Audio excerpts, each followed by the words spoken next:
basically, the mission of ELA is to educate, inspire, and empower people to value biodiverse landscapes and enjoy ecological practices. And then the vision that ELA has is to really have people to kind of understand and reconnect with natural systems and then take informed action and support to kind of keep these systems going. And obviously you guys are all here, so I think you know what I'm talking about. ELA is 31 years old, can't believe it, 1992, and it's been working that long to fulfill these goals, and it has really grown into quite a community of landscape professionals, devoted gardeners. We offer innovative classes and have evidence-based practices to share with all professionals and colleagues. So in addition to this conference, I don't know if you know, ELA offers many webinars online, as well as conferences in Pennsylvania and Massachusetts, their Season's End Summit and the Regenerative and Resilient Landscapes Conference. This winter, our annual winter conference is going to be in February, so if you guys want to, anyone mark your calendars. It's going to be February 21st and 22nd.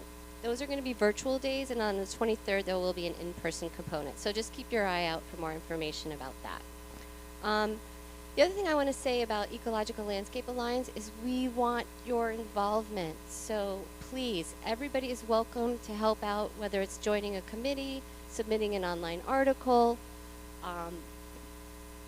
being part of our Eco-Pros, which is where professionals ask each other questions and, you know, figure out challenges together.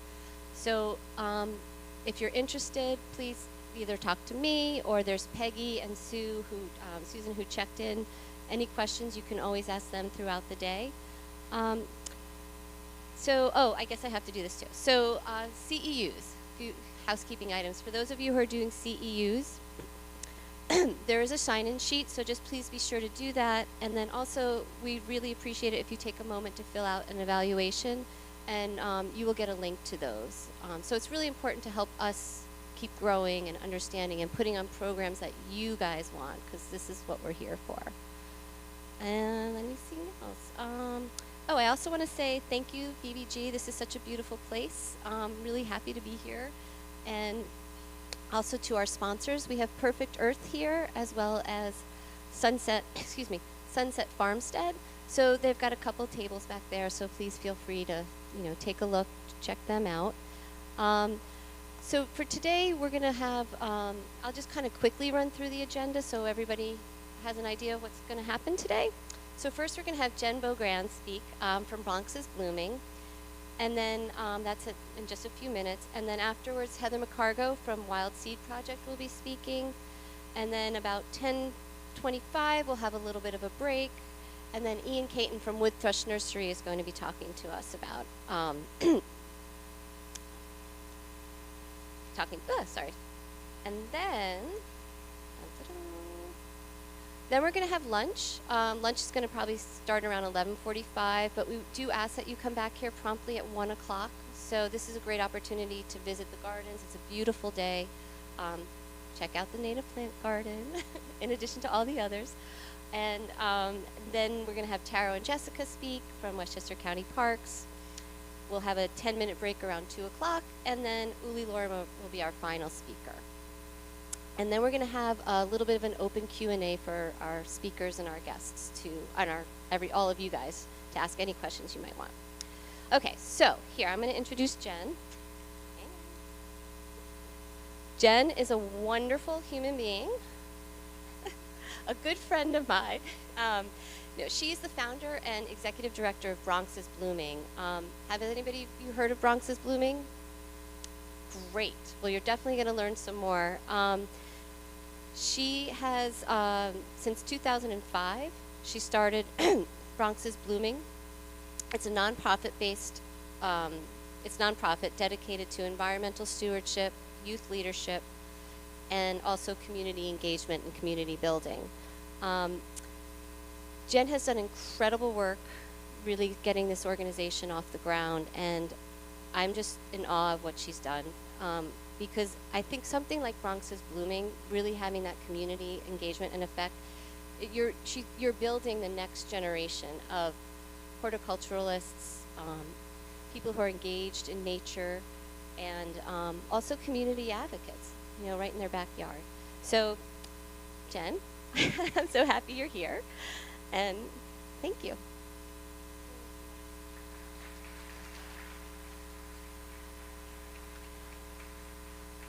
Thank you, Missy. Can everybody hear me? Am I the right distance from the mic? Okay. Thank you for asking me to speak about our work. It is very important, and we do tremendous things. The first slide that you can see will get into all the things we do, but I like to say, when I think of our work and think about talking here, I really think that our work is at the intersection of plants and people, and at the intersection of challenge and opportunity. We work mostly in New York City parks in the Bronx, and we'll talk about funding and all the important things there, but I think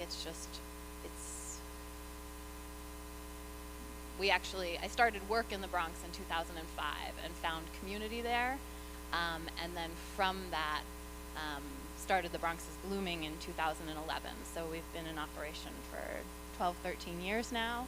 And this summer, we had a decade of student leadership and had 96 students go through our program this summer. So just to give a sense of, with the first summer of our program, we had 15 students. So to give a sense of like where we've grown and worked in 3 parks, and now we've worked in 20 parks and green spaces. But I will jump right in. Our mission is to grow and support a culture of environmental stewardship in the Bronx. When we first started, our mission was actually to create a culture of environmental stewardship in the Bronx, but that already existed, and so we updated our mission statement to really work with the communities that I've been working with since 2005, and that as an organization we've been working with since 2011. So again, we're really at the intersection of plants and people. When we talk about the community of the Bronx, there are a lot of challenges. There's a 26% poverty rate. I think one of the things that really connects to our work and the work that we do in youth leadership development is that youth in the Bronx are said to face the worst economic prospects in the entire country. Asthma, as people have heard, is very significant, specifically in the South Bronx. The age-adjusted asthma death rate is nearly 3 times the New York State average. And highest heat-related morbidity and mortality. So when we talk about the work that we do stewarding trees, one of the things that we say, kind of as Missy introduced me, is that we are growing the urban canopy for the next generation. So we are growing leaders, but we are also growing trees. And to date, we have stewarded over 20, many of them in multiple times, but we have stewarded over 20,000 trees. So we are really growing trees. And I think that for me, more than a decade in, seeing places where we have worked with trees that were tiny years ago, and just, having seen a decade on these trees, like oaks that are growing and are actually creating shade in some of the parks in our neighborhoods, it's an amazing thing. And then we work in collaboration with the Parks Department. They are by far our biggest partner, and just the recognition of how unfunded parks are, especially in the outer boroughs. Manhattan parks receive 1.5 times the public funding, but also 90 times the private funding. 90 times. That is not, it's astounding. So what we do is we harness the resources of our community. And I think, when I think, again, back to the initial point of challenge and opportunity, there are so many challenges on the slide that you just saw, right? You can look at this and be like, okay, how do you even start? But I think what I have found from the time that I started work in the Bronx in 2005 is the sense of community that I found there. I grew up in the city, in Manhattan, and you know, there is a sense of the Bronx as a place that is dangerous, and it's constantly replicated in every media story, every movie, every television series. Anytime you hear about the Bronx, it is a negative connotation. So to create The Bronx is Blooming, when I actually first wrote the name The Bronx is Blooming, it was for a grant when we first started, and our first grant that we wrote, it was like, oh, you need a name for your organization to submit a grant. And I was like, well, we don't have a name. And so it was like, okay, well, we'll do this name, but it's too flowery and I don't like it, and we're gonna have to redo it later. But the sense that I have gotten from people in the community, both outside the Bronx, but really people in the Bronx, their recognition of the positive connotation of the Bronx is with the ... and then the blooming, it resonates with people and it brings them in, and that is our goal. Our goal is to have people come and have fun and be brought in. So again, when we skip past that, past the challenges and go into the opportunity, before I started The Bronx is Blooming, I ran a similar program for a small nonprofit in the Northwest Bronx, and before that I did community-driven horticulture in New York City parks. And so with that, it was really about how can you get people to come out and volunteer. Individual volunteers, I would say, are the hardest nut to crack, and so we partner with a lot of organizations. And during COVID, we changed and channeled into more individual community-driven work. But working with groups, getting large numbers out, our projects, pre-COVID, our projects generally had anywhere from like 25 to 75 people for a weekend community project. And when people see 25 to 75 people out working in a park creating change, they want to get involved. So in terms of what we offer, apparently my slide lost part of the name of our community engagement program is actually green. The N is apparently behind the picture today.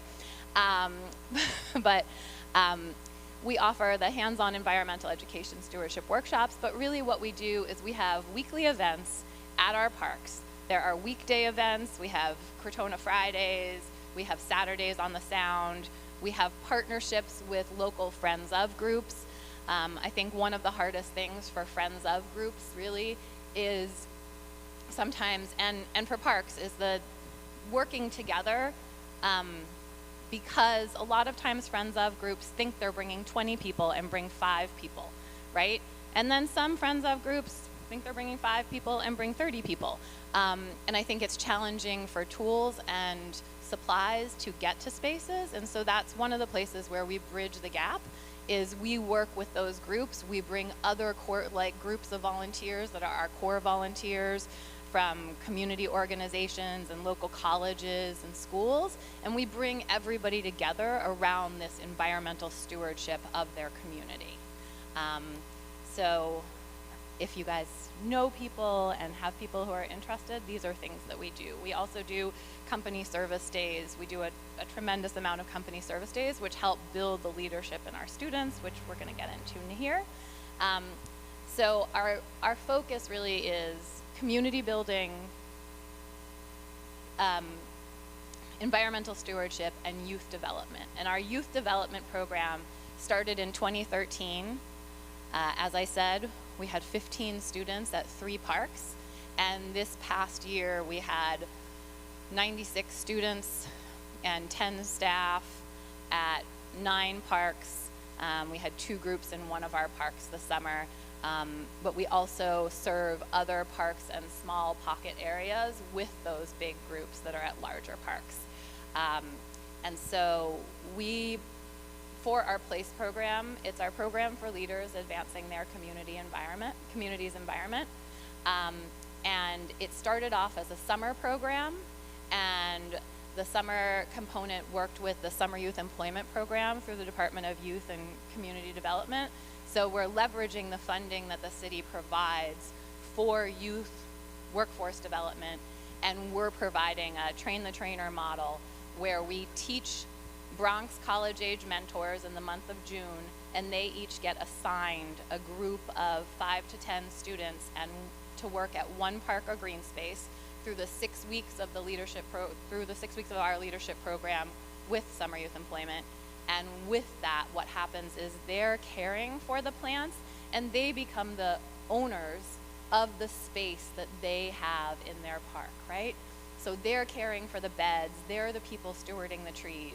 And then we task those students with leading volunteers. Both corporate and school and community groups come out and volunteer with us, and we ask those students to take the knowledge that they've learned in the beginning of July and immediately transition that knowledge over and pass it on again and become the leaders of these corporate teams.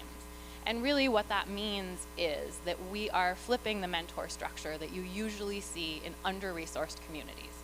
Instead of bringing in wealthy people with skills to lead students from poor communities, we are asking students to gain some understanding and then immediately step into leadership roles. This is something that I think makes our program unique, but I think also makes the experience very wonderful for every student. So we worked with 96 students this summer. Most of those students, let's say 90%, 95, 99%, are not people who are necessarily going into environmental fields excited about the environment. This is a summer job. This is where they got a summer job, and this is what they're doing. With that, we are building people who are diverse and from the community who are not necessarily long-term environmental professionals, but we are making them long-term environmentalists. That's the goal. The goal is that then they understand more about advocating for their community, but on a base level, it's also to give them the skills and that first step in a supervisory position or a leadership position. So when they apply for any job in any field, they can have that on their resume and they can have that understanding that they can stand up in front of people and lead in their mind. I think for me, the story I like to use is from the first summer we ran our program. There was a student named Ingrid, and we had about 130 corporate volunteers who were signing in. I was about to speak, and she came over and she was like, "Miss, I can't do this." "Do what, Ingrid?" She came up with another student. She's like, I can't even talk to people that I don't know. I definitely cannot lead people I don't know." Okay, I understand. And so I turned it around and I said, "Well, what do you think about me? Like, I have to get up there." I was like, "You're gonna have like 5 people who work with you. I have to get up there in front of 130. She was like, "Well, that's your job." "Yeah, okay, that's my job." But I was like, "But that's not me." I was like, I don't like standing up in front of people and talking. Like, it's just not my thing. But I think that the mission is so important and the work is so important that I'm willing to get out of my comfort zone and do this. You know, she kind of looked at me and was very skeptical. Hour and a half later, I'm handing out snacks, and she comes up. "I need 3. I need 1 for me and 1 for this person and 1 for this person." And you know, I knew every student in our program's name, and she did not list 2 other students in our program. And I was like, "Who are they?" She's like, "My new friends." And that was just, for me, like, that was the deal, right? Ingrid was the student. I met her at the very beginning, and she had the leadership capacity, but she could use it to go either way. She could definitely have steered the group in the wrong way and given a lot of pushback to her mentor, but after that experience, Ingrid became the spokesperson for our program that summer. When our first funder came out to visit, I introduced them to Ingrid. And I think, to me, that is where we started. And where we are now is figuring out how we can offer them more, not just a 6-week summer program, but we're now creating other programming, figuring out how we can provide more support, an alumni program, a bridge program, which is an internship where we pay students directly who have been part of our summer program, who can apply to work with us, and then they become Bronx's Blooming employees for the season and help us with community projects, which helps us grow our program so that we can offer more projects more often to more communities, but also provides direct employment to students in our program who are historically have less job prospects during the year.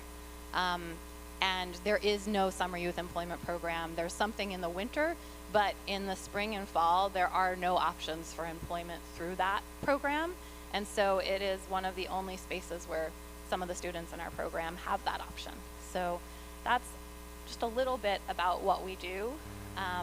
In terms of that, somehow the slides all got a little bit weird, but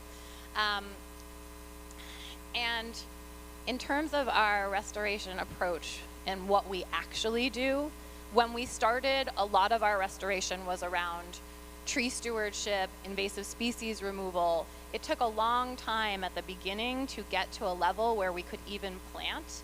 And in terms of youth and youth leadership, it is some of the mentors in our program from 2015 who said to me, Jen, we want to plant. And I said, well, I don't have anyone, like, there's only me.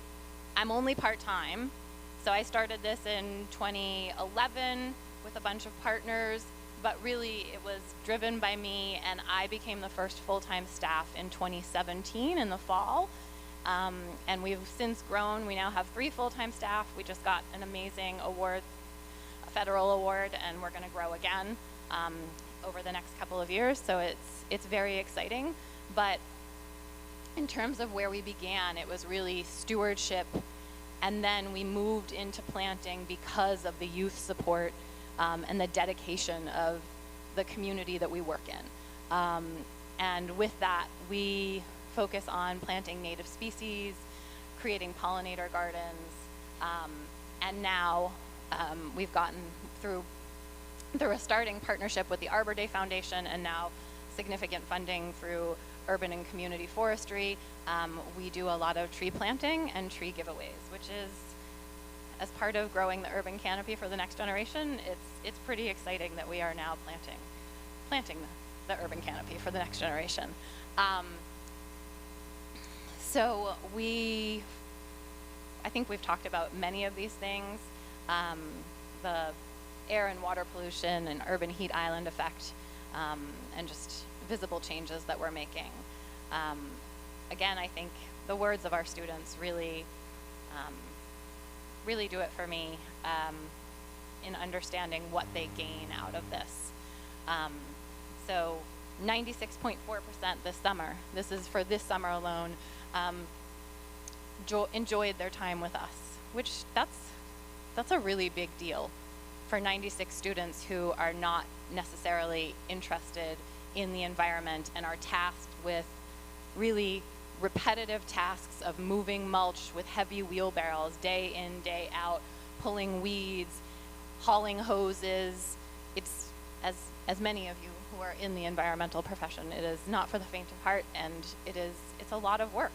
And for students for whom this is perhaps their first time working out in nature, it's a very different thing. I think one of the things that we find is that a lot of students who come through our program, whether they be one-time volunteers or summer participants, they find their first worm with the Bronx is Blooming.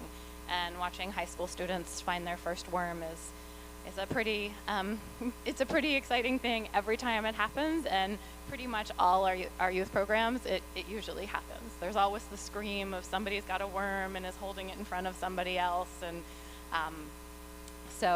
and then 97.6% this summer had a better understanding of environmental issues in the Bronx. I think that that really speaks to the dedication of the mentors and the staff in our program for making sure that we are not just sharing, let's make the Bronx pretty, but really the environmental racism and environmental injustices that have gotten the Bronx to where it is today, and the realities that our communities are facing. Um, so by the numbers to date, to give you a sense of what we've accomplished so far, we have provided seasonal jobs for more than 480 Bronx youth. We've worked in over 20 Bronx parks and green spaces. We've engaged over 24,000 volunteers who have helped us contribute 175,000 hours of service, stewarded 20,000 trees, and we started planting trees for real last year, and we've already planted 800 trees. And in the next 5 years, I think we're set to plant another 8,000 trees. And we've planted 22,000 native plants.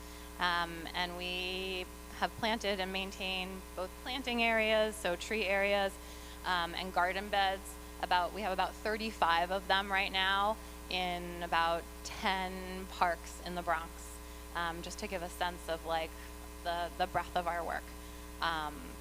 So if you break down the service hours to really look at what that means in terms of our commitment to park, we have contributed the equivalent to more than 10 full-time staff a year to New York City parks, which is just in spaces where there are so few park staff and where there are very few who are able to focus on horticulture specifically. We provide a service that otherwise would not exist even if there were perhaps more staff. So looking at a couple of the spaces where we've worked and what we do and what it looks like. This is a bed at Joyce Kilmer Park. Joyce Kilmer Park is a couple blocks from Yankee Stadium, just north of the Bronx Community Courthouse. This is what it looked like before. This is what we did this fall with groups of volunteers and after-school students. So when we talk about creating community and youth leadership development, we have a group this fall that has worked with us that goes to a school about 3 blocks from Joyce Kilmer Park and comes out every Wednesday for service, planting in Joyce Kilmer Park, taking care of plants in Joyce Kilmer Park, removing weeds, stewarding trees. These students then walk through that park. That is their park that they walk through every day on the way to and home from school.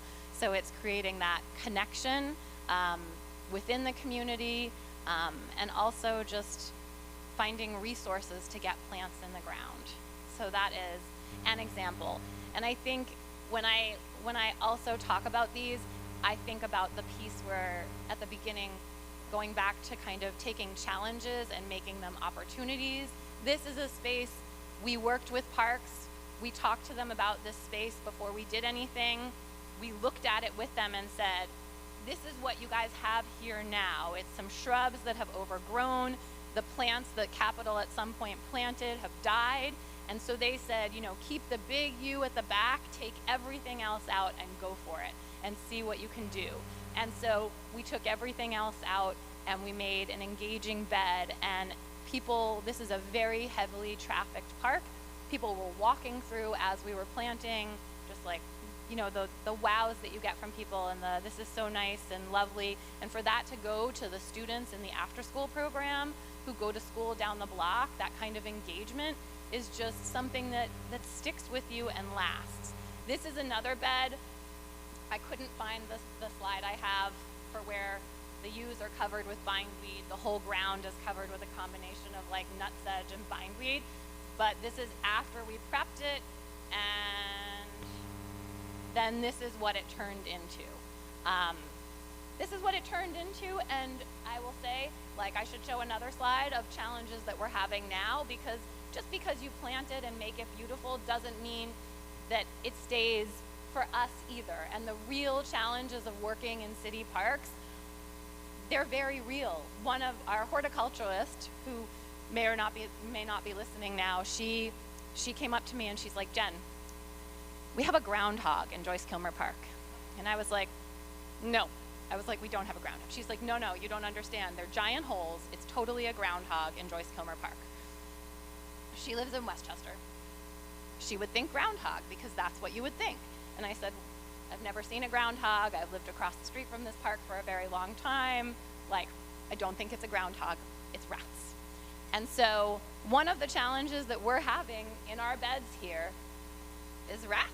They are being fed by community members who think they're feeding the birds, who are dumping, you know, like a mound of rice on the ground for the birds, and that is creating a very, very nice space for these guys to live. So right now this bed is missing some of these plants, and we're still working on how do you infill correctly and work with the challenges that continue to exist even as you make something beautiful. And then, so that is Joyce Kilmer, a very heavily trafficked park where you get a lot of community engagement. Then this is Crotona Park. It is just south of the Cross Bronx Expressway. It is about a 134-acre park. It has a 3-acre lake. And Crotona Park, we took a hillside. I'm going to show you 2 beds there, but we took a hillside on the side of a step that was a challenge for parks to maintain. Again, so like we're working with the Parks Department, looking at challenges that they have and helping to figure out ways to reimagine those spaces. And so this space was, you can see that somebody is on a mower, but they really shouldn't be on a mower there because it's a very steep hill. I was on it when I was 8 months pregnant and got told by my partner that if I did not get off the hill right away after I slipped, that he was going to pull me off the hill himself. But this is quite a steep hill on the side of a step, and if you can see, where are you guys looking? Here, there was a stand of native Asclepias common milkweed, Asclepias syriaca.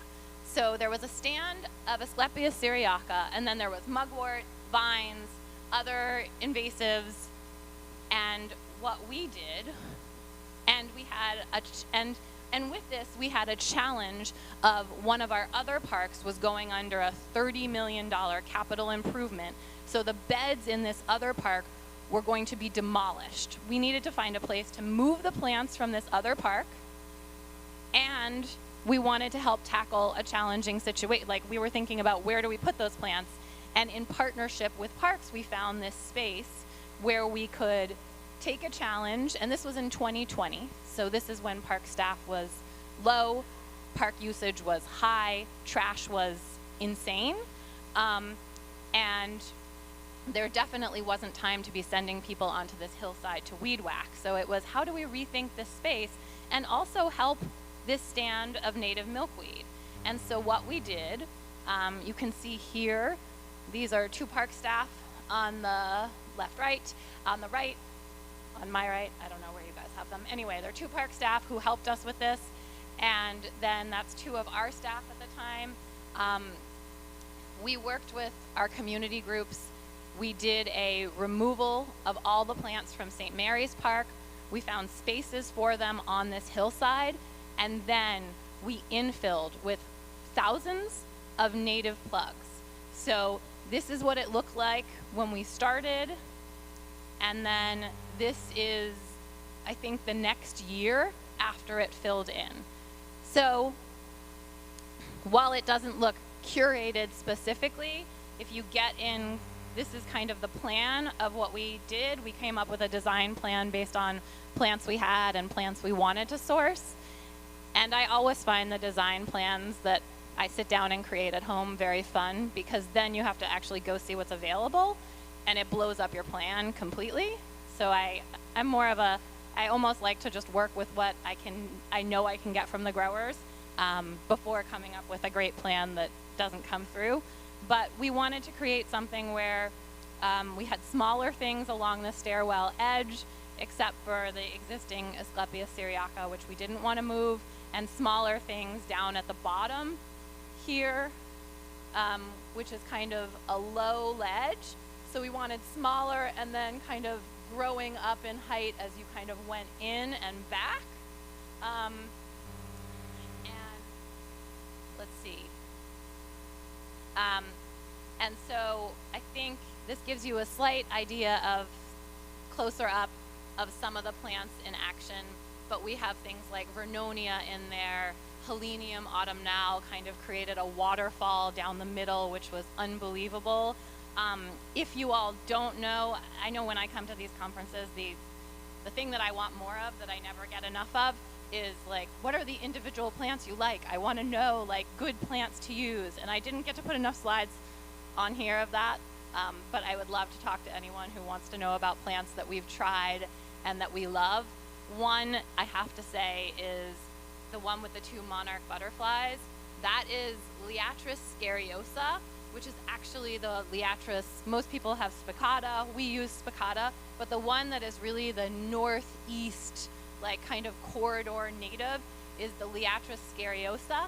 It is beautiful, but more important, when it is in bloom in that bed, every monarch we see is on that plant. They are not on any of the others, they are on that. They love the Liatris scariosa, so if you love monarchs and you want to provide habitat, I definitely recommend that plant.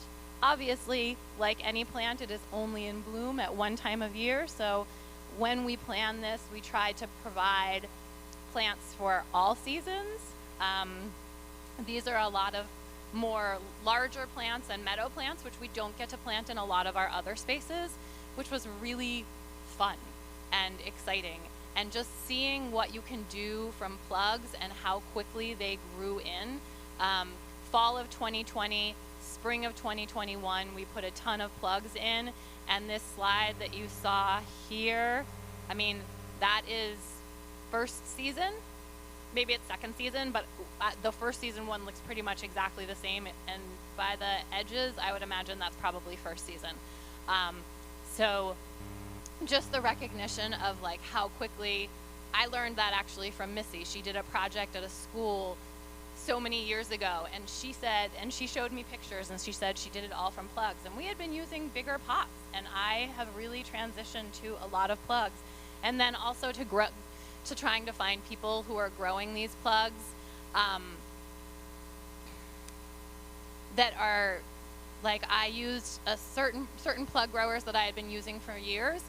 They couldn't necessarily tell me if their things were grown by vegetative cuttings or from seed, and so I know this is part of the conference today, and so we're really moving towards trying to work with more restoration growers, still getting the beautiful plants we want, recognizing where we can't put in large plants and we need to use cultivars, but also recognizing where we can use plants that we want and don't have to put in cultivars. And this is a place where we generally could. And to go back to challenges and the ongoing challenges of all of this, there's new leadership, there are new challenges. There's questions about, are some of the things in here too tall? Are they blocking sight lines? Are they making the park more unsafe? My response would be that beautiful garden beds that show that a space is cared for, there is research that shows that those make a space safer. That does not stop the fact that there are challenges with safety in some of our spaces, and that we have to always be rethinking what we're doing and how we're doing it. And I imagine if any of you are gardening in public spaces, those are things that are always a question. These are just some of the plants close up. I wanted to highlight at least a couple that I love, and people would disagree with me. This is Scutellaria incana. I love the late season. When you have a lot of yellows in your garden, to have a really great blue is wonderful. It does its own thing. It also tends to spread a lot when it's happy, so that's something to think about in terms of a space that you would choose to use it. And I don't have a better picture right now. It's somewhere on my phone. But pycnanthemums, if you haven't used a mountain mint, if you haven't used one of the native mountain mints, I recommend them. They are wonderful. On the High Line, I see Pycnanthemum muticum used in shady areas, and even in shady areas it's doing well. And it is time for me to continue on out of this one, but just to get a sense of the plants we use, behind the Scutellaria, that is the Helenium. And this is another space in Crotona. The other space in Crotona This is what it looked like when we started.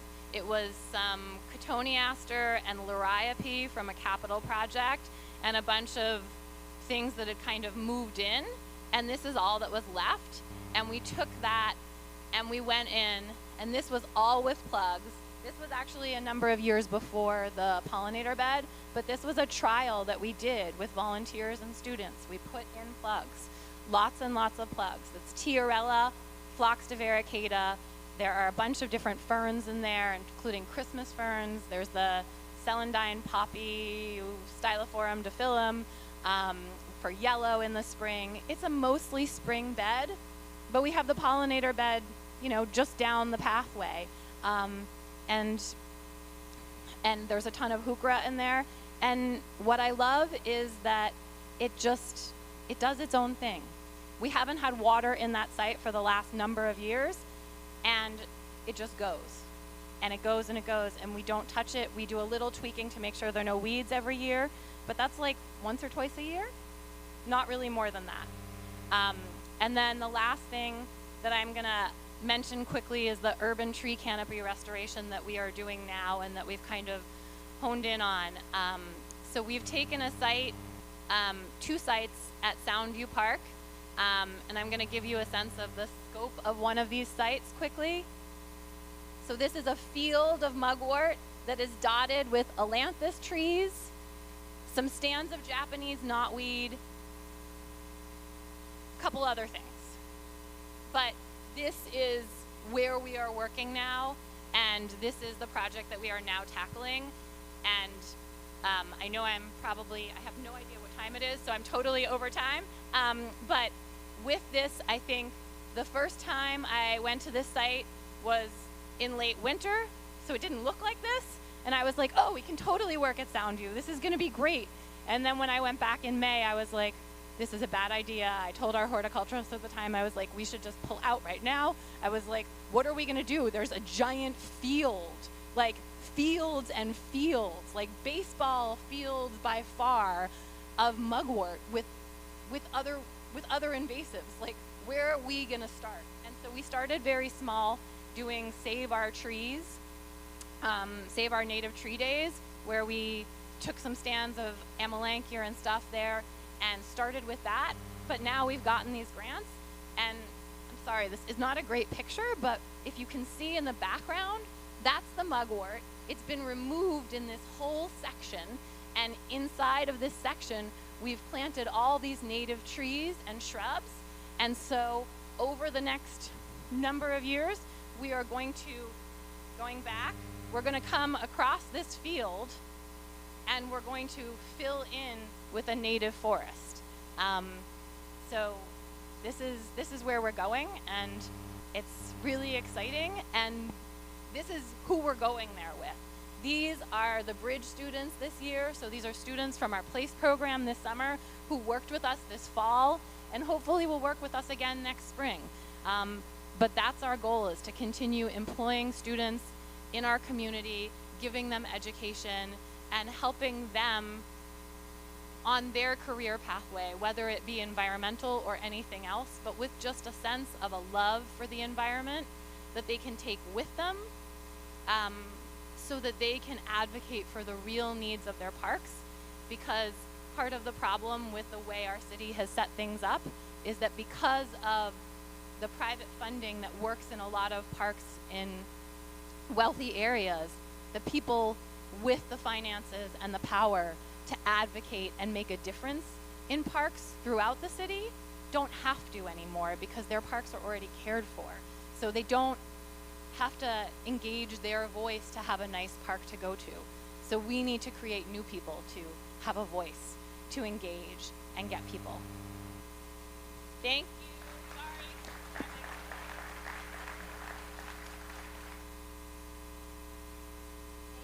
Thank you. Thanks, Jen. I think that's so inspiring. I really do. Next up, I'm really happy to welcome Heather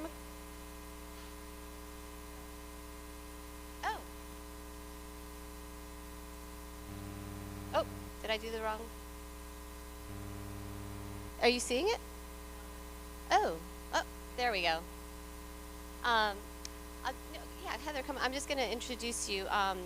Heather is the founder of Wild Seed Project in Maine, an educator with 40 years of experience in plant propagation, design, and conservation.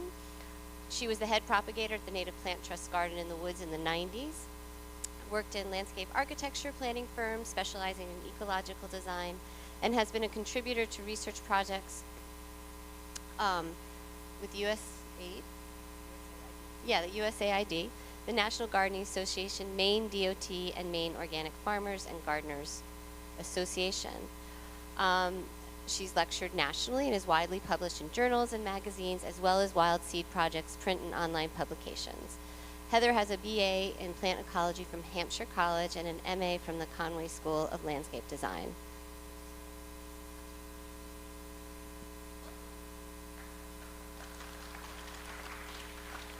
Thank you. I'm thrilled to be here at the Brooklyn Botanical Garden, where I've never been before. Attempted years ago, but it was a Monday, so it was closed. Very disappointing. And trees are my favorite group of indigenous plants to talk about, so I'm really happy that that's my topic, because planting native trees is really a powerful act that each of us can do in our communities to make the world a better place for ourselves and for the rest of nature. Now today I'm going to show you how to think like a forest when you plant native trees, getting people moving beyond just planting a single tree, either surrounded by lawn or pavement. I'm going to show you design ideas for layers, layering under trees, because we have so many beautiful native plants that thrive in the lower light levels under a tree. I'm going to cover native street tree plantings, and I'm going to briefly cover the genetic issues with modern nursery practices as they pertain to trees, and then I know Ian will cover that topic in more depth. But before we begin, I want to remind all of us that our beautiful land belonged to another people when the colonists arrived 500 years ago, and we at Wild Seed Project have been partnering with our indigenous groups in Maine, and we have been working on a land acknowledgement statement in respect to these people whose descendants are still here and often feel invisible. So I'm just going to read you a really short piece of our land acknowledgement statement. You can see a lot more about it on our website. Wild Seed Project is located within the ancestral Wabanaki territory we now call Maine. We recognize and honor the Wabanaki people who have been stewards of this land and the plants growing here for generations. We recognize their inherent sovereignty and support their continued efforts to protect the land, water, plants, and creatures. So now, if I can make the slide, I did it, yay. Okay, we live in the Great Eastern Deciduous Forest bioregion. There are many beautiful and resilient plants from the forests of eastern North America that once stretched from Canada to Georgia, and had over nearly 200 species of trees growing there. I live in Maine now, but I grew up in western Pennsylvania near Pittsburgh, so I know the forest really well there.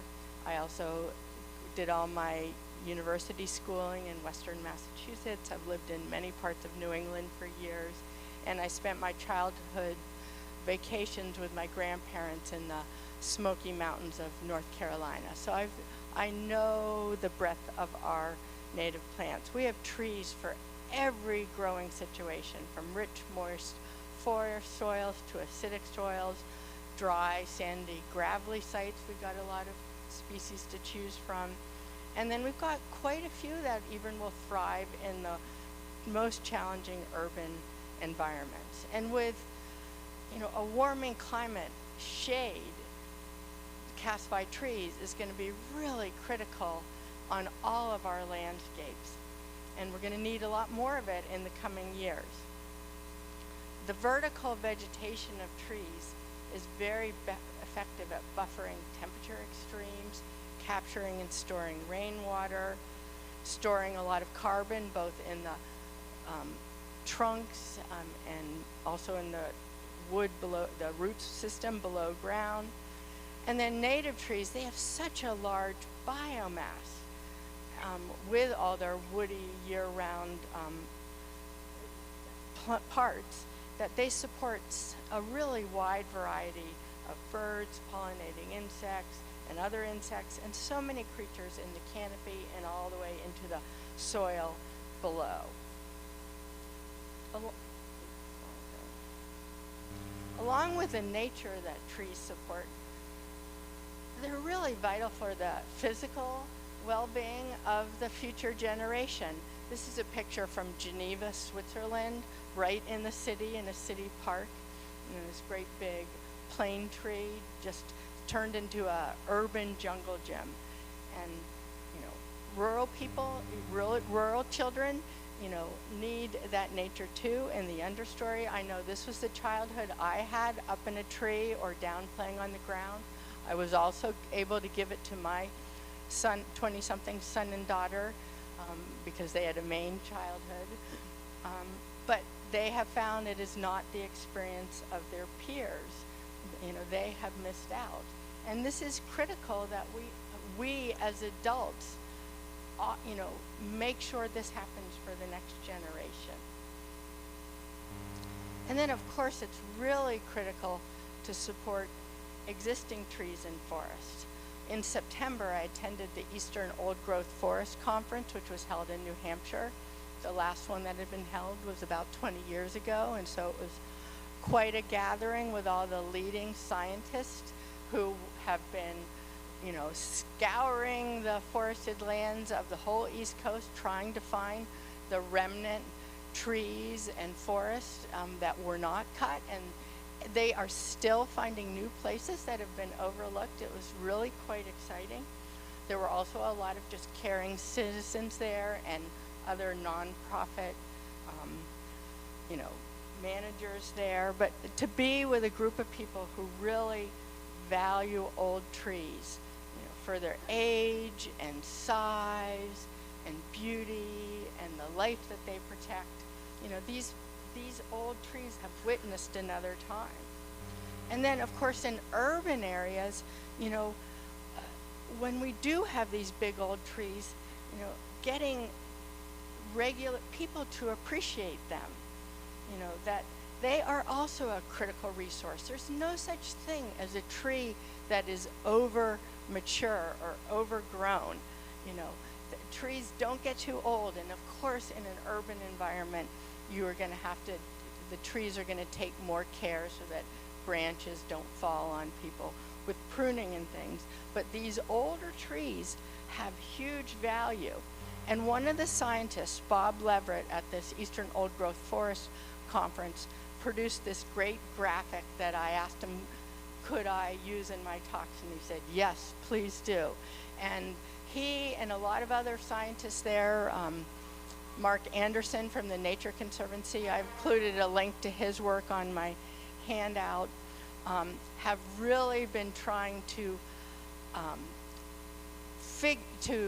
decipher the carbon value of trees and forests, and particularly older trees, because they're, you know, with all the carbon credits, people are like, you know, thinking you can cut forests down and then just plant new trees everywhere. So with and these are scientists, that they have done research figuring out how much carbon in storage there is. And so in one mature canopy tree, like that picture I showed you before of me in front of a big tree, you know, that's sizable and a couple feet in diameter, that can store 8 tons of carbon just in its woodiness.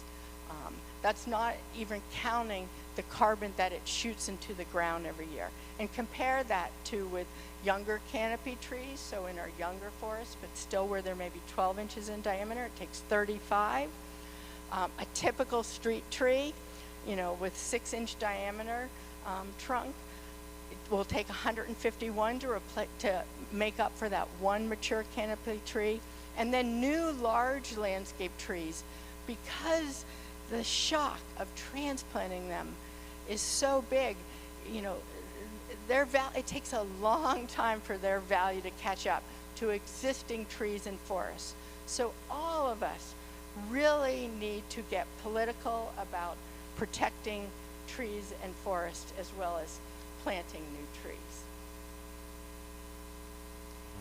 Now I'm going to move on to thinking like a forest, because to design with trees, you really need to begin by looking at an existing healthy forest for its characteristics, for your design inspiration, and which means you need to do some homework wherever you live, or where are there healthy pieces of forest that you can use as a design model. And so the first feature is really the layers of vegetation, starting with the canopy trees, and that's where they're the ones that capture the most sunlight, because they're the tallest. And each one of those leaves is the solar panel capturing and storing sunlight and sequestering it in the growth of the tree, and then with mature plants back into the soil.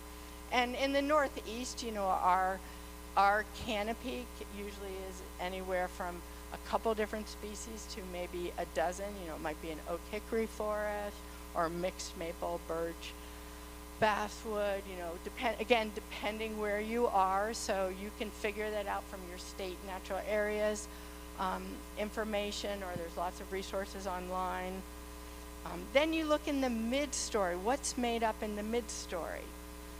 Every niche is filled in that forest. So in the mid-story, you're going to have juveniles of future canopy trees. Sometimes the same trees that are in the canopy, sometimes new species that are moving in. You're going to have understory trees, like witch hazel. And then hopefully, one of the characteristics of an old forest is lots of dead wood. So dead standing woods is a sign of an older, healthy forest, because when those trees die, they actually support, first insects and bacteria and fungi move in, and they support a lot of life. And then in the understory, you've got seedlings of the future canopy trees and other understory species. In a more mature forest, you should have a lot of different wildflowers and ferns carpeting the ground, really filling every available niche. This picture is taken from Wells, Maine at the Rachel Carson Reserve, which is right on the coast.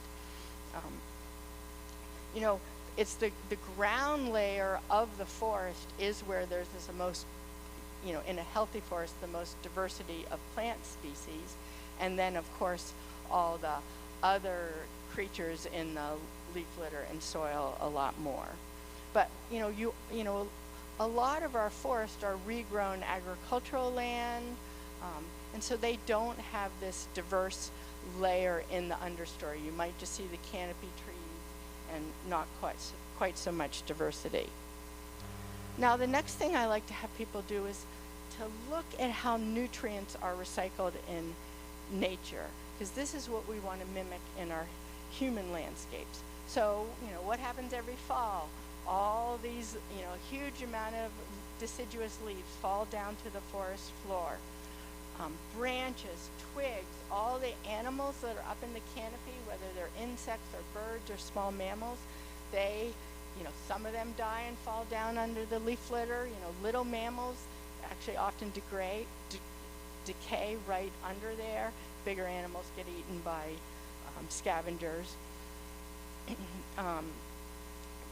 Their feces drops down, and all this biomass is how nutrients are returned to the soil. That along, trees don't need food the way plants don't need food the way animals do. They make their own energy through the process of photosynthesis, and then they get their micronutrients from the leaf, the decaying vegetation and the minerals in the soil. And of course, the fungi and bacteria, that we only are beginning to understand. We've only identified less than 10% of the fungi in this, which are a huge kingdom of life that are, almost all plants have a relationship with fungi in the soil that helps them get nutrients. And the fungi and bacteria are not just in the soil, they're also on all the bark, on every leaf surface. You know, this is a huge way that these nutrients get recycled.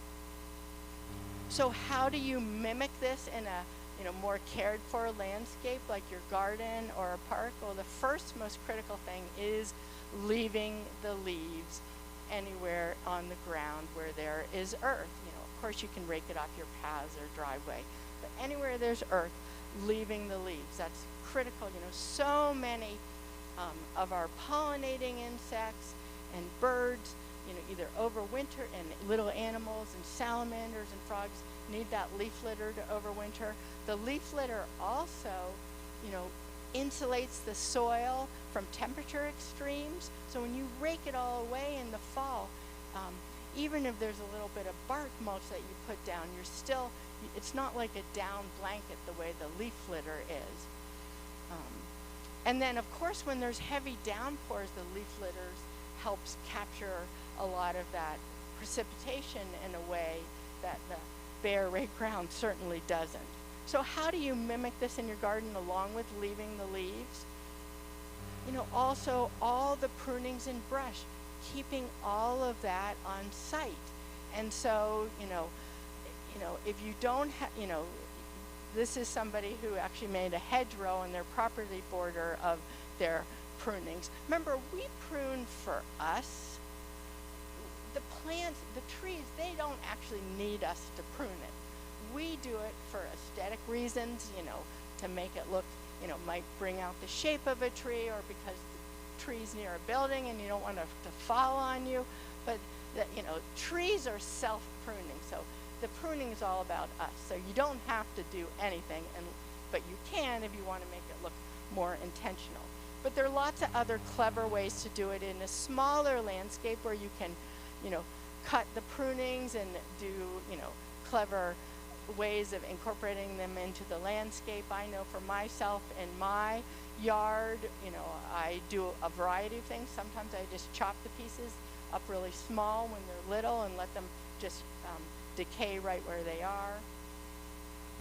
This is actually at the Smithsonian in DC, and they had a planting there where they had taken a birch tree down and they had cut it up and left it there and had a really nice signage. And those of you who are working in public situations, put a sign out and tell them what you're doing, why you're leaving the leaves, why do you have some stumps or logs lying on the ground. Tell them the story, and it will quickly flip from people thinking it's messy to them understanding why you're doing it. And then, of course, the other key thing is using organic gardening practices.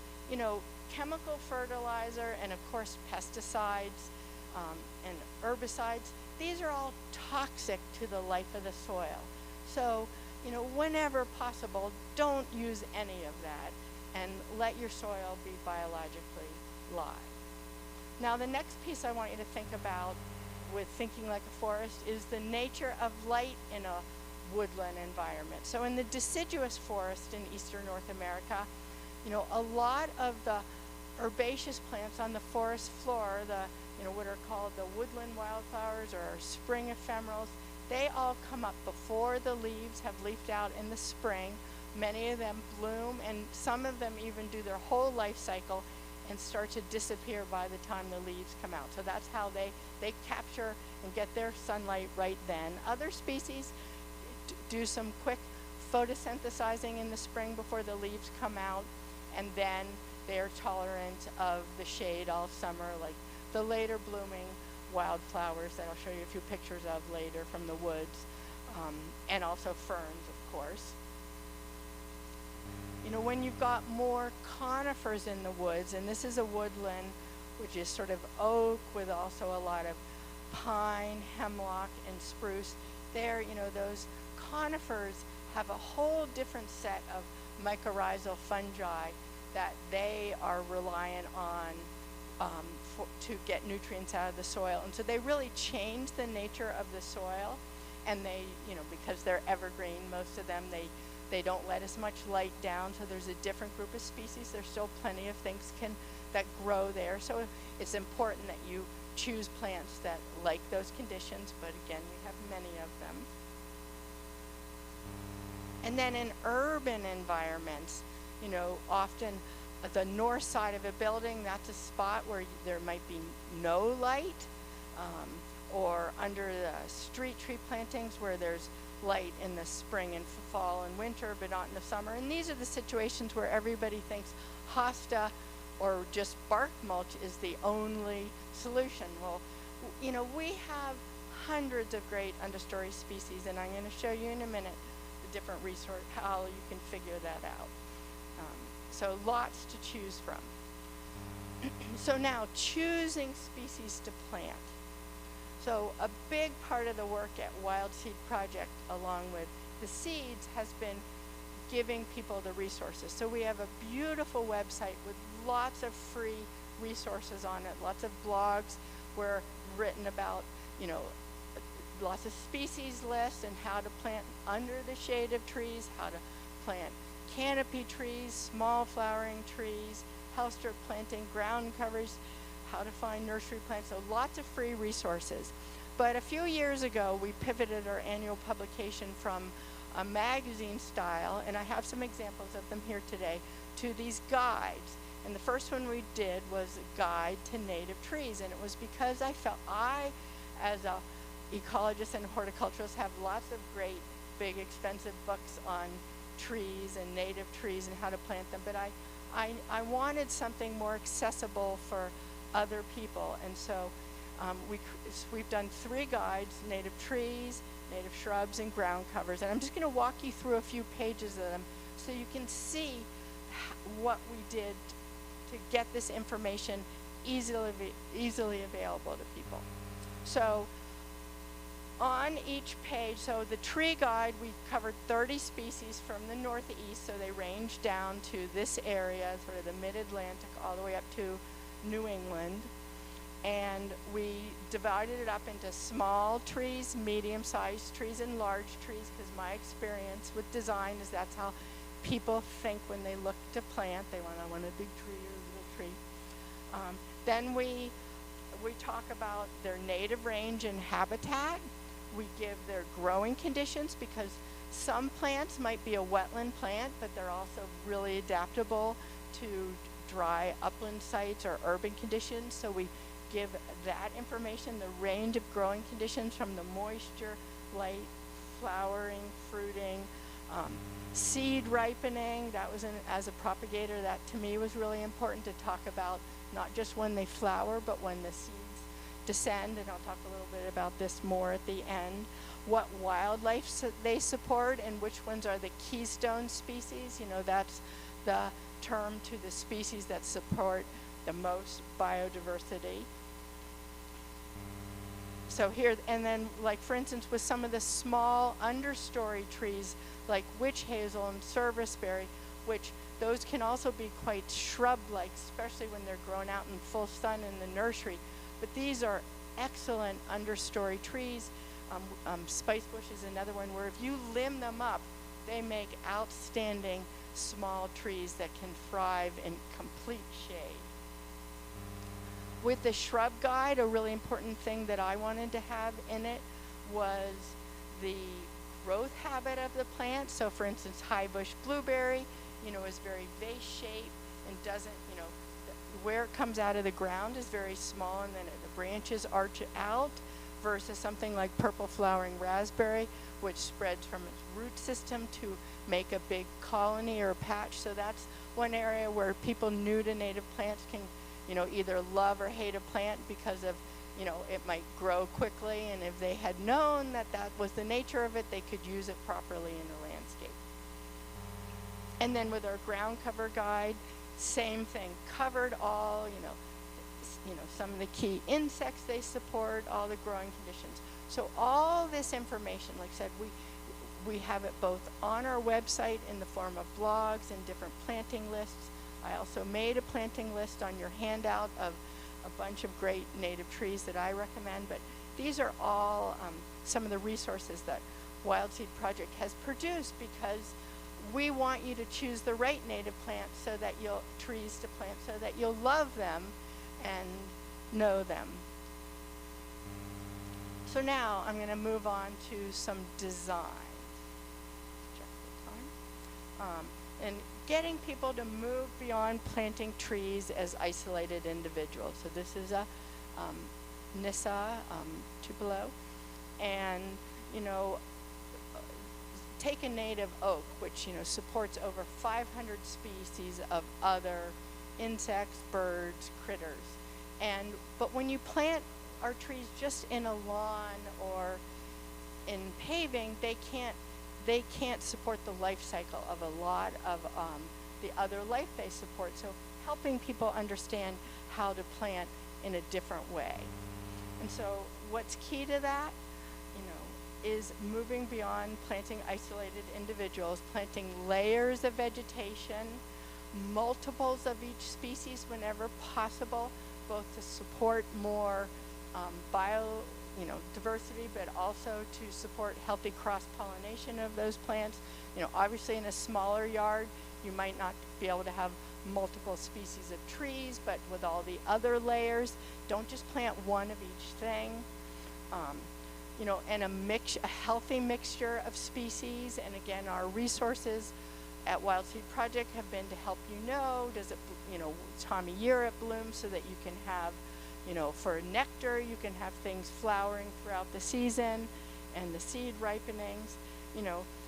A monoculture does not exist in nature, and if we don't want to just start substituting native species for exotics and still doing a ground layer that's just all one species. For instance, we have our own eastern native pachysandra species, but don't just plant that and pull out the exotic one.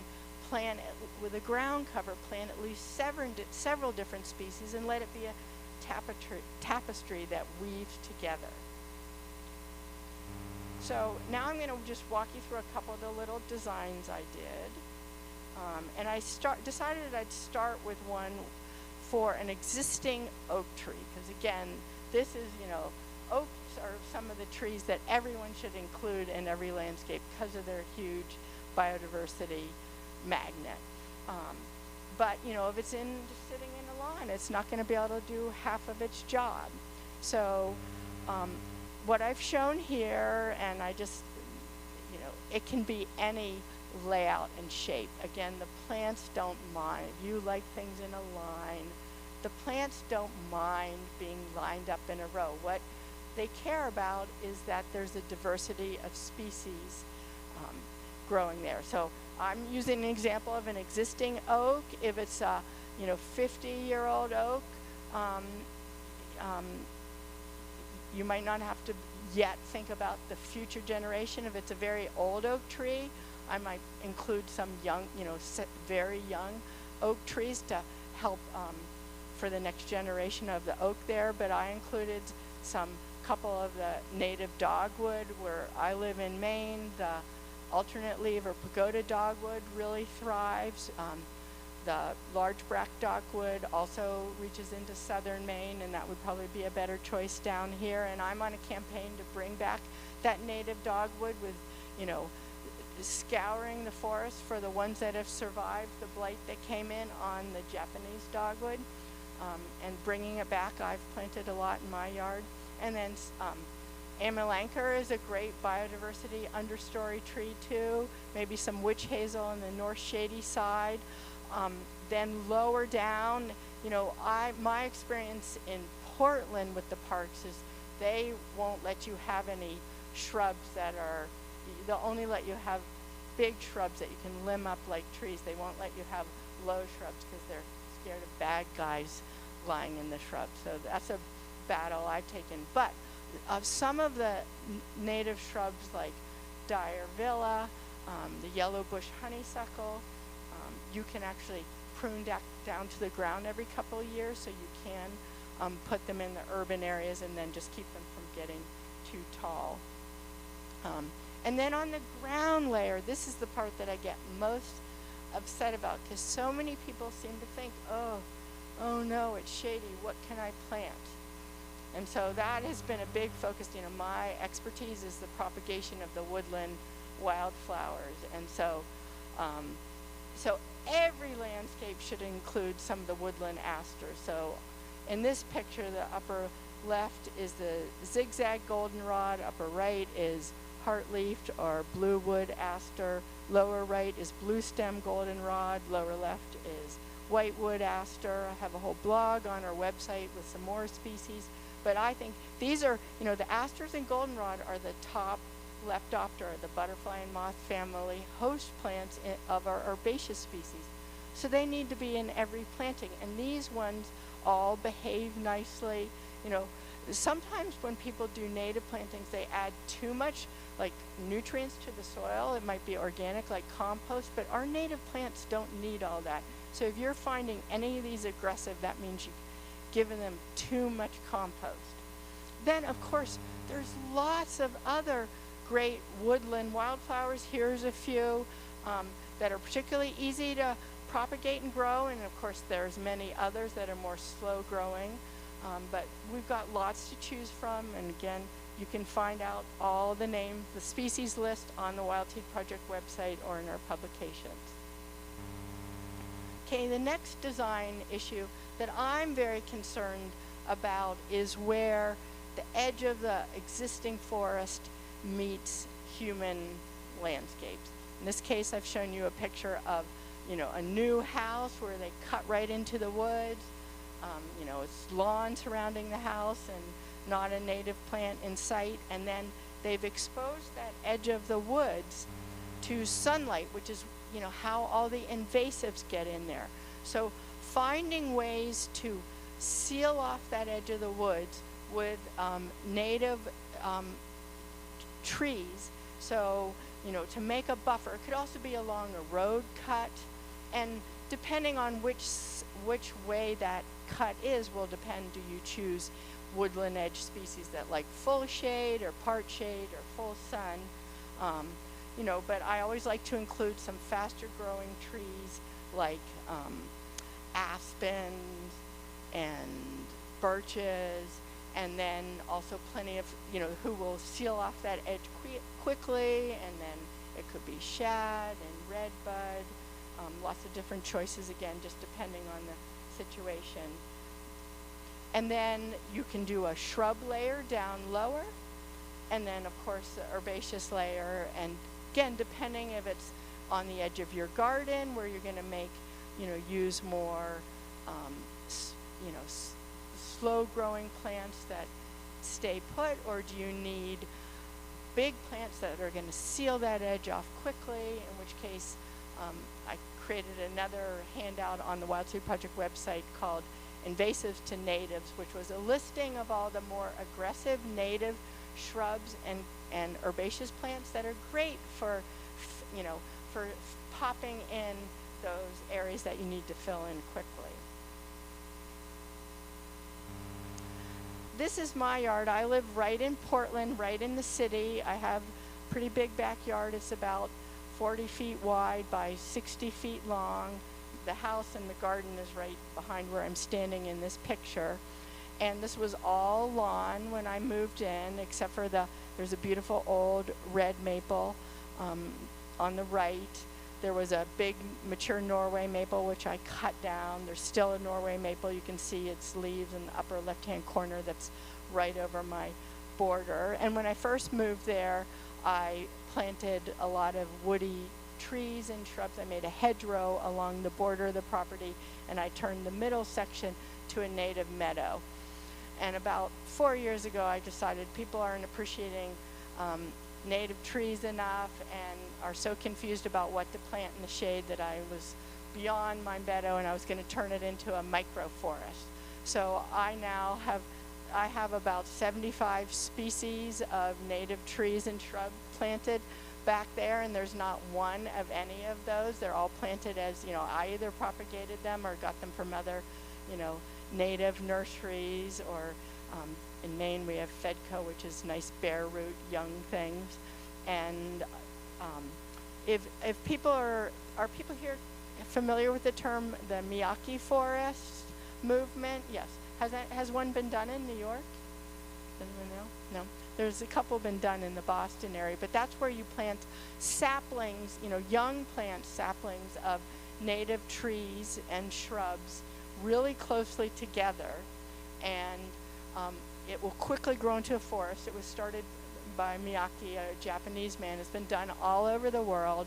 There's a American scientist named Jake Grossman who did his PhD in University of Minnesota. He wrote about it in the Arnold Arboretum's publication, where he planted plots, demonstration plots of, one native tree planted closely together, 2 different species, 5 different species, 10 different species. And the more species, the quicker they grew, and obviously the more biodiversity you got. So I know it's hard. I have a beautiful, more tidy but still leaves everywhere native garden right off my outdoor sitting area right behind you.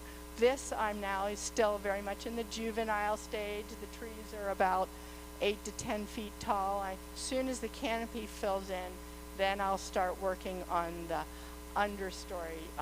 The existing meadow, I'm sort of letting the shade take over there before I do the understory in there. But it's been fun to let it happen. I have another 75 species of native, herbaceous plants on this property. And this is what I'm hoping it will look like before too long. This is at Garden in the Woods, where I worked a long time ago. Now I wanted to show you one other design that was very different because, people are often, a lot of people have heard how there's a lot of native bees need to overwinter, make their nest in sandy, gravelly situations. And so we have so many native trees and shrubs and herbaceous species that thrive in the driest, gravelly, sandy soil you could ever ask for. And so my intention with this was there would be no mulch put down when you planted it. Instead, it would be either rotten rock or pea stone, some sort of gravelly soil.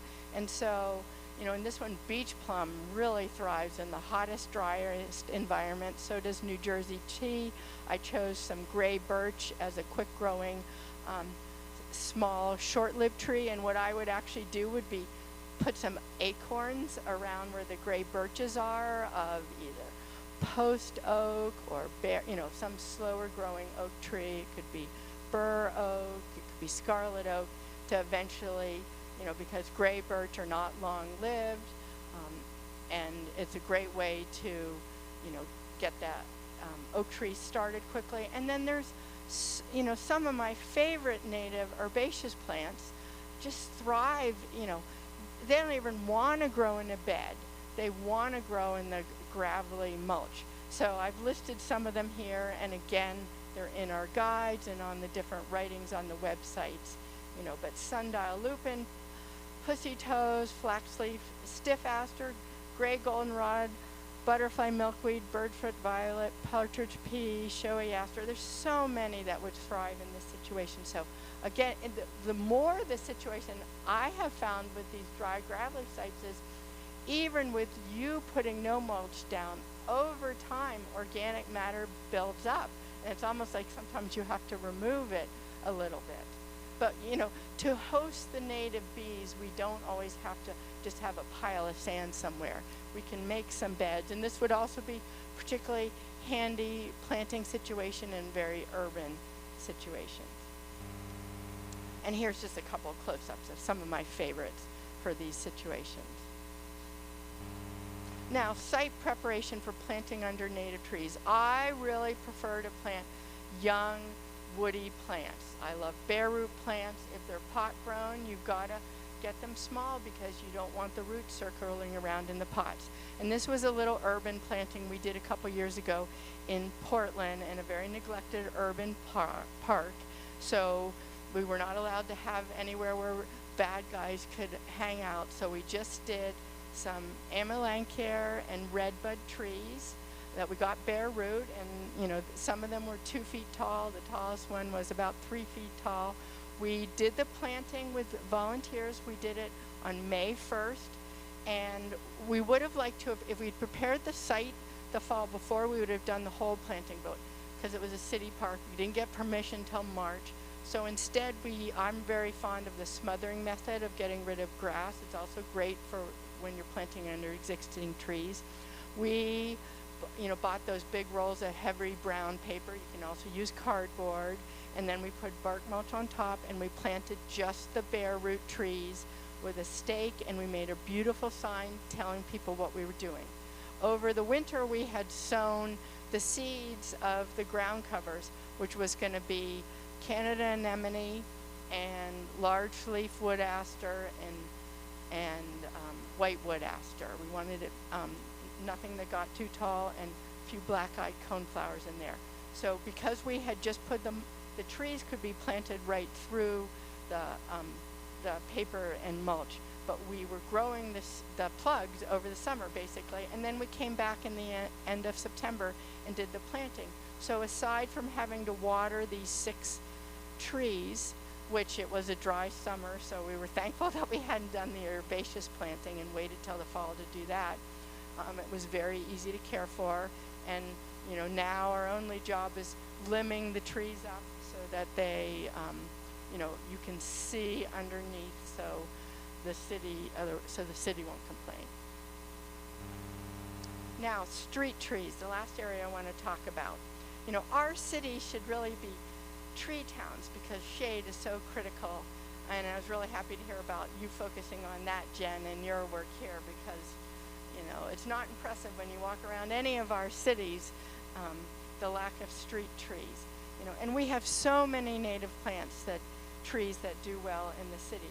But what do we see most of the time? This is what we see most of the time. So this picture on the left, that is at the Smithsonian, on the back side of the Smithsonian, where they actually paved over the poor street tree that was there. I guess I'm glad they left the tree and will let it have a slow, torturesome death. Or on the right, you see, planting areas with concrete around them and not enough space. Or you can see with this tree, you can tell it was planted where the roots had already circled around in the pot, which often ends up strangling the tree later. This is a very common site in Portland, Maine, where I live, which is called the Forest City. Yet this is, they cut down more trees than they plant every year.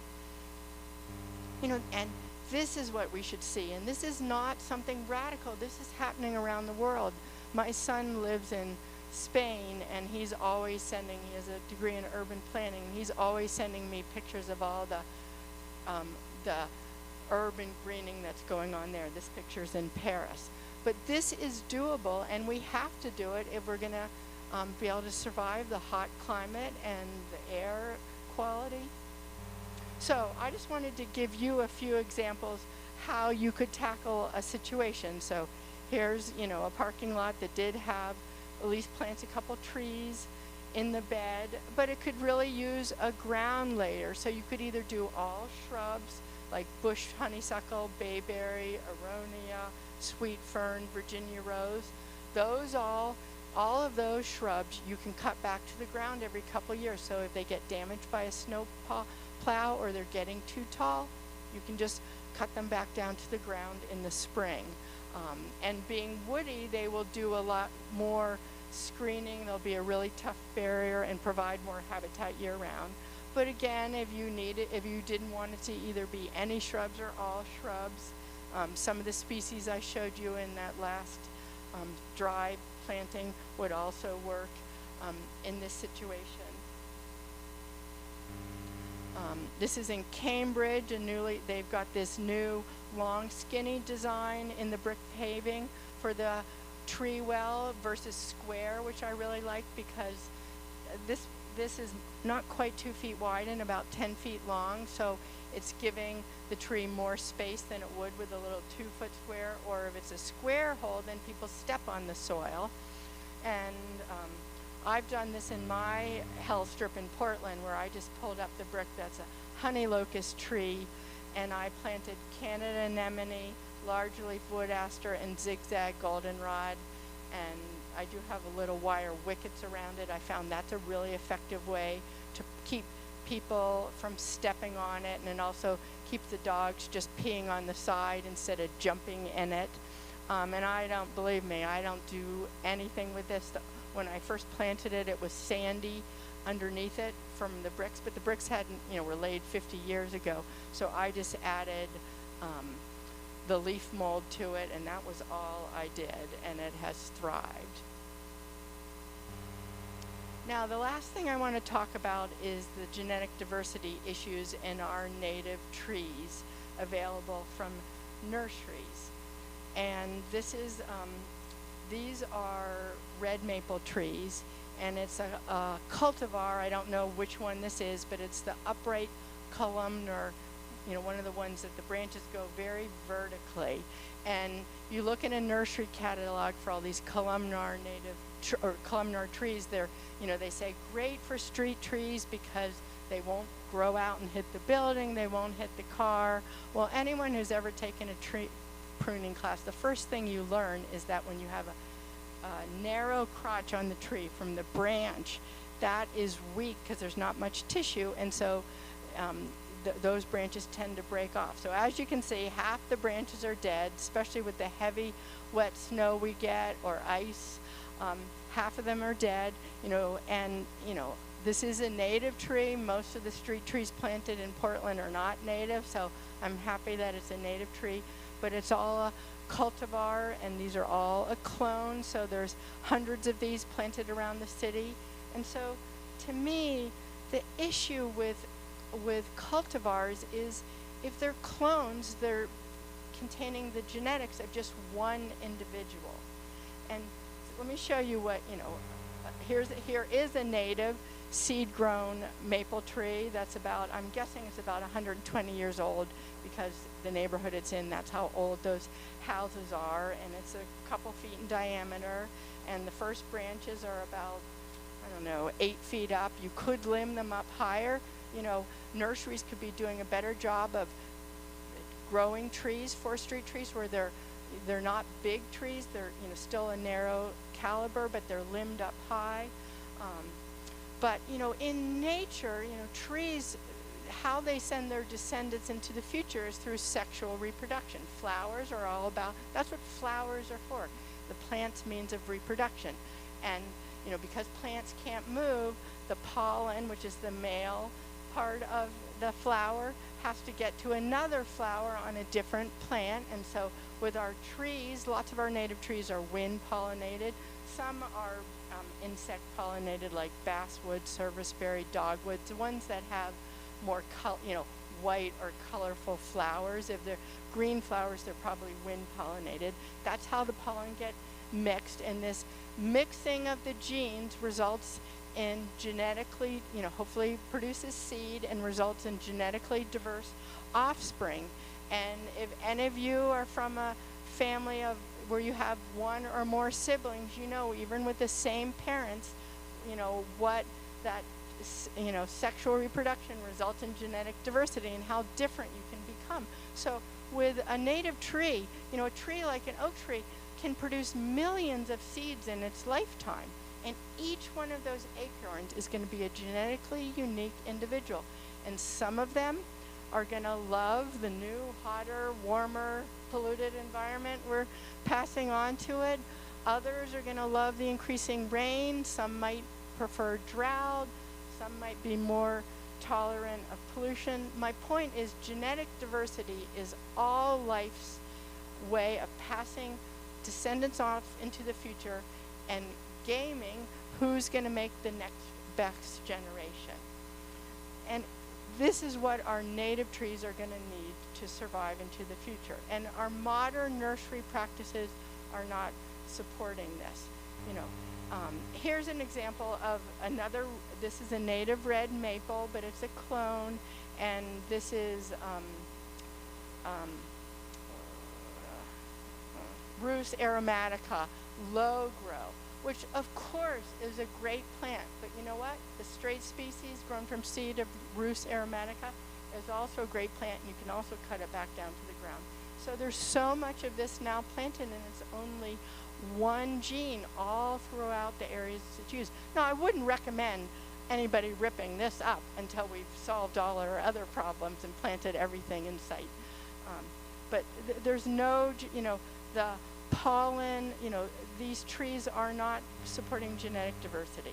So the solution is grown from seed, and I am a propagator. I know what it takes to grow things from seed, and you can hear more about this in a minute. so this is doable. You know, when I studied propagation in the late 70s, early 80s, you know, that was part of what they taught you with woody plants. Now it's all about cloning. So this is doable. In our tree guide, along with telling you when the seed ripened, I also did a little page. This isn't an in-depth propagation guide, but I said when the seeds ripened and how you needed to handle them and when they would germinate. So did they need 1 winter, 2 winters, no winters? So that information is in our guide. We also have a page in it and also a blog on the website about how to find native trees and plants and what are the kind of questions to ask your nursery, which is not to be mad at them and berate them. In fact, fall and winter is the best time to reach out to your nursery and tell them what you're looking for. Don't wait till a beautiful day in early May. I mean, nursery work is hard, and the spring in the Northeast is really quick. So this is doable. And at Wild Seed Project, we are really excited because we've partnered with a local land trust, and we are now setting up our native seed center where we will be growing to help us produce more seed. We don't sell bulk seed, we sell packages of seeds to get people propagating, and lots of great information on how to do that on the website. And also to have people be able to come in and see how you do it. That's what motivated me to start Wild Seed Project. I'm like, this is not rocket science. Getting, you know, the seed is designed to germinate. We just need to think like the plants and where it's from, and why would a plant from northern climate want to spend its life in a greenhouse before it came to your yard? It doesn't. In fact, a lot of the seeds actually have to have a winter cold period to have that happen. So you can read more about this on our website or come visit us near Portland. And, you know, in closing,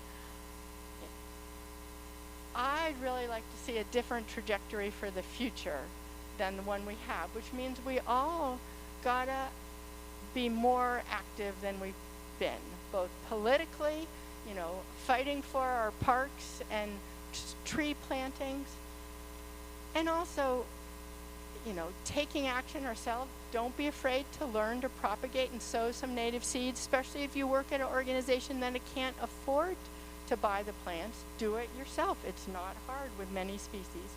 And I'd really like to see the next generation coming up, seeing us adults put a stake in the future by being committed to getting things planted, and also some trees for our children to climb. Thank you.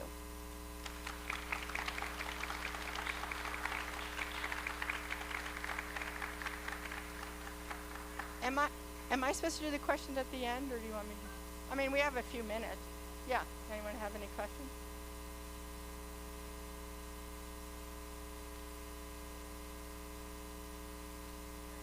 Questions. What kind of paper do you use? Okay. I use cardboard from my conservation, but what paper are you using? And you have to you're using the whole season to kill it before you put the plugs in, right? With the smother, so she's asking what's the brown paper I'm talking about. So, like, you can get it at agricultural places. It's brown paper mulch. You can also use at hardware stores when construction workers are working inside and they don't want to damage the floor. There's a heavy brown paper and it comes in rolls. So either of those. Cardboard works just as well and is free. But if you are in a public site or you have commercial, you know, you have clients, it's really handy because you can roll it out. None of it can you do on a windy day, but that's smothering. And I find if we'd done it in the fall, we could have planted the herbaceous species in the spring. But you know, when you come into spring, you can do the woody plants, but the herbaceous plants need the time for the vegetation underneath to break down. Just clarification, I have like English ivy, and if I've been using the cardboard, so you're saying if I do the English ivy, put the cardboard down, put the mulch down, by spring I'll be able to put Yeah, I don't know, you know, I don't. You're not sure about English In ivy. New England, we don't have, in northern New England, we don't have the big ivy, whether you have to pull it up first. I mean, any plant has to photosynthesize, so I'm But pretty sure you could but a smother it. winter should yeah, do it, not a yeah. whole growing season. Yeah, I think I would, the longer, the ideal is do it, you could do it now. Right. And then you might be ready to do it in May. Right. Yeah. But if it's not ready, wait. It's better to wait and do a good job. But you can do that. You can get jumpstart with the woody plants. Remember, the best time to plant a tree is now, not in 10 years. So at least get the trees planted next spring, even if the rest isn't, because you can, control any weeds under that. Anyone else?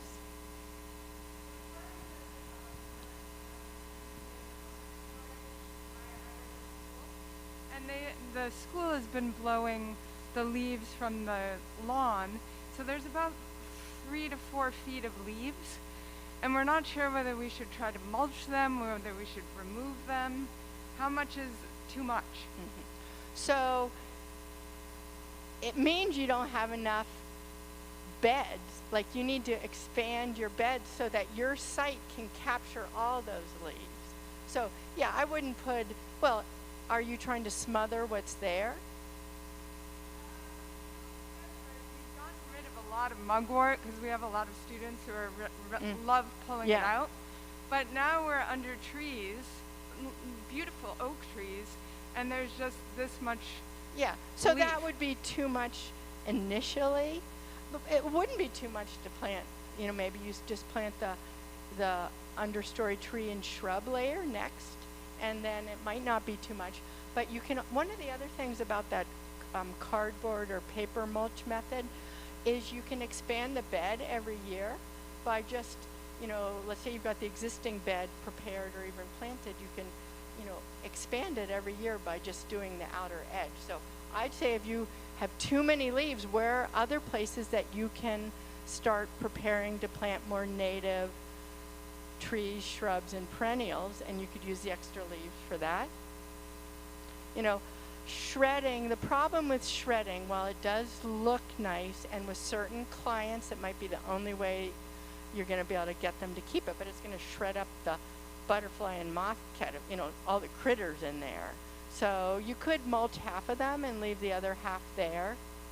Again, that's the advantage. Once you plant it, it will capture the correct amount of leaves. But if you're finding you have too many leaves, make new areas if you can. Anyone else? So I'm involved with the Miyake Forest program, just underway in Worcester, Massachusetts, and consultant's been hired. Before we even have the sites, the consultant is making a plant list from North Carolina based on climate change. So I'd like to hear your opinion about that, if you don't mind. Yes, so a couple of my good forest ecologist friends, Nick Fuscelli, who's at Schoodic Institute, and Jesse Bellamere at Smith College. I've both had them write for Wild Seed about this a bunch, and I've talked to them about it. And they're like, none of our native trees have ever moved. They need to move 10 times faster than what the climate's projecting. So, I personally, and even when I was at Garden in the Woods back in the 90s, we had lots of more southerly species growing there that were perfectly hardy 40 years ago. So, in fact, the farther north you go, the less diversity there is, because all of our plants, and starting in New York, the glacier was here. There was nothing here. Where were our native forests? All our native plants, they moved down south to the Gulf of Mexico, a few mountain refugees. So I think I would do a mixture of some from here and some from there. That's my feeling. It's interesting out west. They're much more on the job of already sourcing from farther south, because they're like, the climate has already changed. One of the benefits of getting old is you have lived many years, and I notice how much things have changed. So But I would mix it more with some northerly ones too, because who knows, maybe an ice age will come instead. And I wrote about that a bit in our tree guide. And so we included, we sort of went to the mid-Atlantic because we were focused on the Northeast, but you're farther south. So we sort of reached down to Pennsylvania. But from here, I would be reaching to Virginia a little bit anyways. And it's not, you're doing an urban reforesting. To me, these are the great places to do this experimenting with. And already the cities are, I live right in Portland, which you can see my yard's pretty green, but still, I'm so much hotter. The frost comes so much later to everybody who lives 10-minute drive from my house. So, well, thank you, everybody. And I'm around. I have our publications here if anyone wants to take a look at them. Thank you.